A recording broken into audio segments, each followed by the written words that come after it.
ആദിലയോട് ഷാനവാസ് പറഞ്ഞത് കേട്ടിരുന്നോ? നിങ്ങളെപ്പോലെയാണ് നാളെൻ്റെ മകൾ വളർന്നു വരുന്നതെങ്കിൽ ഞാൻ അവളെ പറഞ്ഞു തിരുത്തുവാൻ ആദ്യം ശ്രമിക്കും. അവൾക്ക് അതിൻ്റെ വരും വരായികകളെല്ലാം പറഞ്ഞു മനസ്സിലാക്കി കൊടുക്കും. എല്ലാം കൊണ്ടും എനിക്ക് പറ്റാവുന്ന രീതിയിൽ ഞാൻ അവൾക്ക് പറഞ്ഞു കൊടുക്കും.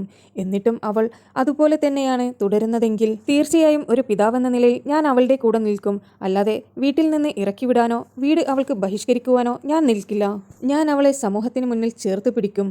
അവളെ ഒഴിവാക്കി കഴിഞ്ഞാൽ പിന്നെ എങ്ങനെയാണ് ഞാൻ ഒരു ദിവസം വീട്ടിൽ സമാധാനത്തോടു കൂടി കിടക്കുക? എന്നെക്കൊണ്ട് അത് ഒരിക്കലും കഴിയില്ല. ഞാൻ എൻ്റെ മകളുടെ കൂടെ തന്നെ ഞാൻ നിൽക്കും. എന്താണ് സംഭവിക്കാൻ പോകുന്നത് എന്നുള്ളത് ഒന്നും അറിയില്ല. നാളെ എൻ്റെ മകൾ ആ രീതിയിലേക്കാണ് പോകുന്നതെങ്കിൽ തീർച്ചയായും അവളുടെ കൂടെ സപ്പോർട്ടായി എന്നും ഞാൻ ഉണ്ടാകും. അത്രത്തോളം ഞാൻ താലോലിച്ച് വളർത്തിയ എൻ്റെ കുട്ടി ഇങ്ങനെ ആയതുകൊണ്ട് മാത്രം ഞാൻ അവളെ ഒഴിവാക്കുക എന്നുള്ളത് എനിക്ക് ആലോചിക്കാൻ കഴിയുന്നില്ല.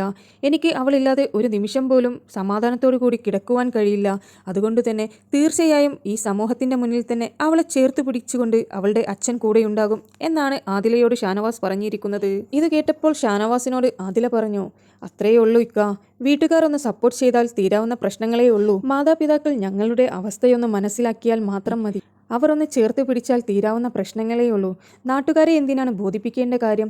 നാട്ടുകാർ എന്തെങ്കിലും ചോദ്യം ചെയ്യുമ്പോൾ എൻ്റെ കുട്ടികൾ അങ്ങനെയാണ്, അതിന് നിങ്ങൾക്കെന്താ എന്ന് ചോദിച്ചാൽ തീരാവുന്ന ഒരു പ്രശ്നം മാത്രമേ ഉള്ളൂ. എത്രയോ കുടുംബങ്ങൾ ഇത് അംഗീകരിച്ചവരുണ്ട്. എന്നാൽ നമ്മുടെ നാട്ടിലാണ് ഇത് ഇത്രയും വലിയ പ്രശ്നമായി കാണുന്നത്. രണ്ടുപേർക്ക് പരസ്പരം ഇഷ്ടമാണ്. അവർ തമ്മിൽ പരസ്പരം ജീവിക്കുവാൻ ആഗ്രഹിക്കുന്നു. പിന്നെ എന്തിനാണ് മറ്റുള്ളവർ അത് തടയുവാൻ ശ്രമിക്കുന്നത്? ഇതെല്ലാമായിരുന്നു ആദില ഷാനവാസിനോട് പറഞ്ഞുകൊണ്ടിരുന്നത്. ആ സമയവും ഷാനവാസ് പറഞ്ഞു, എൻ്റെ മകൾക്കാണ് ഈ ഒരു ഗതി വരുന്നതെങ്കിൽ ഞാൻ തീർച്ചയായും അവളെ ചേർത്ത് പിടിക്കും. സമൂഹത്തിൻ്റെ മുന്നിൽ അവളെ ഞാൻ ഒറ്റപ്പെടുത്തില്ല എന്നായിരുന്നു ഷാനവാസിൻ്റെ മറുപടി. LGBTQ കുറിച്ച് എന്താണ് നിങ്ങളുടെ അഭിപ്രായം? നിങ്ങളുടെ അഭിപ്രായം എന്തായാലും അത് കമൻ്റായി രേഖപ്പെടുത്തുക.